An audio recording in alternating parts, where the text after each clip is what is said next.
What's up, everybody? Your boy Lionel Jinx coming to you once again. And this is the WWE 2K Dev Spotlight Series. Yeah, that's right. We're changing things up a little bit this year. So what is the WWE 2K Dev Spotlight Series? Well, this is the first part of a multi-part series from us, the dev team, that will give you, the fans, a peek behind the curtain and an inside look at what goes into making a WWE video game. And I'm going to tell y'all, the team is so excited because we've been working extremely hard on giving you guys what we believe is the best WWE gaming experience that has ever been created. We've been focusing on things like realism, graphics, silky smooth gameplay, improvements to my career, and a creation suite that will allow you to #be like no one. I see you, Seth Rollins. It's a massive effort that we get these games done every year for you guys, and it doesn't get done without some very talented people working here at VC, Ukes, 2K, and the WWE to help bring this game from concept to reality. We'll focus on things like how we shoot mocap and how that actually translates into the game, how the creation suite comes together, how we were able to accomplish 8-man matches this year, new carrying systems, the improvements to my career, and how we create the digital versions of the WWE superstars. We're going to be talking to one of our animators, Preet Uppal, and he's going to walk you through what it takes to get mocap data into the game. Check it out. My name is Preet Uppal. I'm one of the cinematic animators here at 2K. So I work on the cutscenes that are in the game, some of the entrances, victory scenes, scenes that are in career and universe mode. We've got characters interacting with each other, sort of between matches, before and after matches, things like that. And I work on putting them together, cleaning them up, making them look cool so you guys can see them in the game. We also have motion capture, which is shot at the studio down the road. And we have a bunch of professional performers that come in and will act out scenes. There's a lot of cleanup involved, so we get it kind of raw and it's a little bit messy, but it gives us kind of a base starting point to go from, and then we have to do a lot of additional cleanup like foot placements, hand poses, gestures. Our performance capture, though it's really great and helpful, it doesn't do things like capture like proper hand and finger motion, so we have to put that stuff in manually. And then once that's in there and together, we then go in and add facial animation. We have to do that by hand, just so we can try and get all the nice little ticks and nuances that all the different superstars have. So yeah, there is the motion capture process gives us kind of like a good base starting point, but then there's a lot of like cleanup and polish that has to go into it to actually make it look good for you guys to play in the game. And in this week's episode, we're going to be talking to our lead character artist, Jonathan Gregory. Now, he's the man responsible for making sure that the WWE superstars look good. And they look good this year, y'all. They do.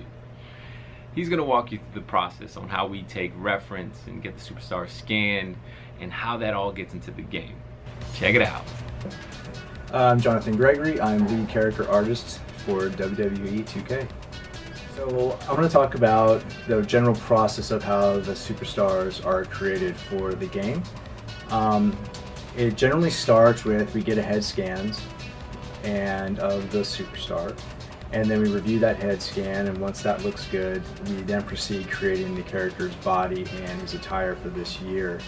And there's various stages of that process, and there's what's called a low poly model, which is the model you would see in the game engine, and then there's the high poly model, which is a very detailed sculpture of the character. So when we scan the superstars, generally they come in, we go to a show, and when they have the time, they come in and they basically just stand in a sort of a small, I call it a room, that's surrounded by cameras, and the cameras shoot different expressions of the superstar, and they all shoot simultaneously so that we get every angle of the person's head.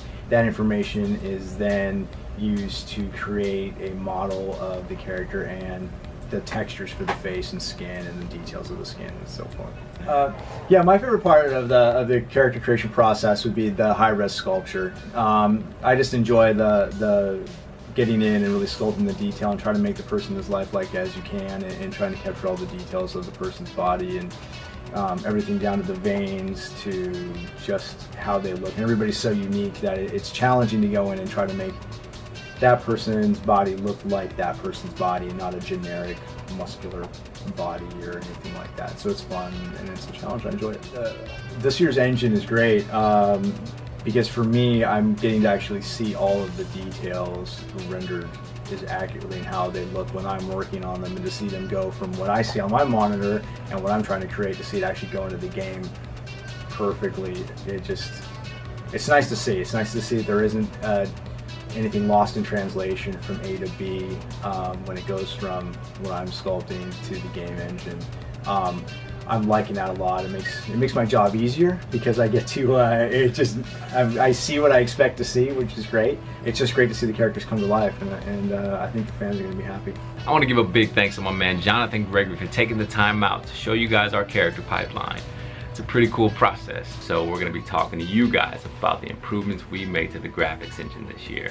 I'm super excited because this game looks good. I'm going to show you guys some comparison screenshots of WWE 2K17 compared to 2K18 because it's kind of easy to forget, you know, how far you've come in a year, but we've come pretty far, y'all. I'm super excited about this. So without further ado, I hope you guys like it. Check it out. When we started working on WWE 2K18, our goal was to not only create the best wrestling game ever, but to create the best looking wrestling game ever. With that goal in mind, our team of artists and engineers worked effortlessly to up the quality on pretty much all of our art assets, from our props to our environments to our superstars. Here are a few examples of the improvements we made from WWE 2K17 to 2K18. Due to our new lighting model and improvements we made to our shaders, we've really improved the rendering quality of our superstars this year.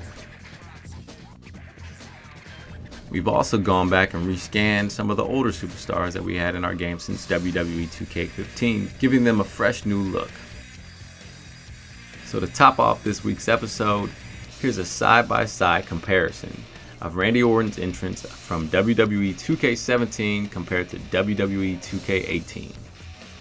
This is where you can see all the improvements that we made to this year's game, from the lighting, to the environment, to the atmosphere, to the skin, and all the other goodness that we put into this year's game.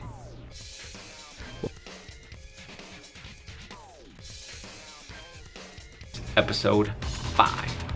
And in today's episode, we're going to be talking to you guys about the new carrying system in WWE 2K18. Now, this basically allows you guys to have the freedom to carry, drag, and pick up guys and put them wherever you want, on whatever you want, around the ring, outside the ring, backstage. So without further ado, hope you guys like it.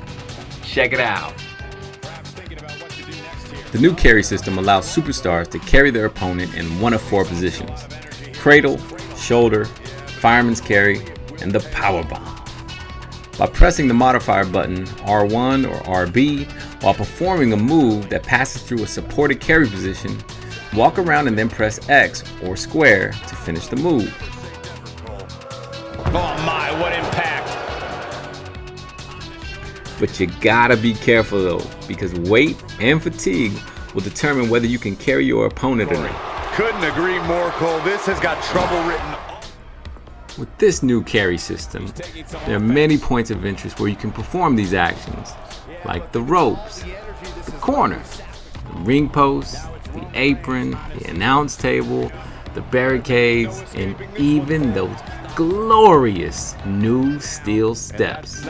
And that's just to name a few.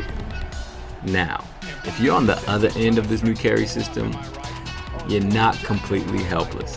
While being carried or dragged, you can fight your way out by rapidly pressing the circle button. The dragging system has also been overhauled and behaves similarly to the carry. In addition to performing drags from front face lock, players can now also initiate drags from standing and kneeling opponents. 2 skills help round out the carry system. The ring toss out lets you throw your opponent out of the ring, while corner running attack lets you perform a buckle bomb or Oklahoma Stampede from the center of the ring. And that's gonna do it for this week's episode. I hope you guys enjoyed what we showed you so far. I'll see y'all soon. Peace.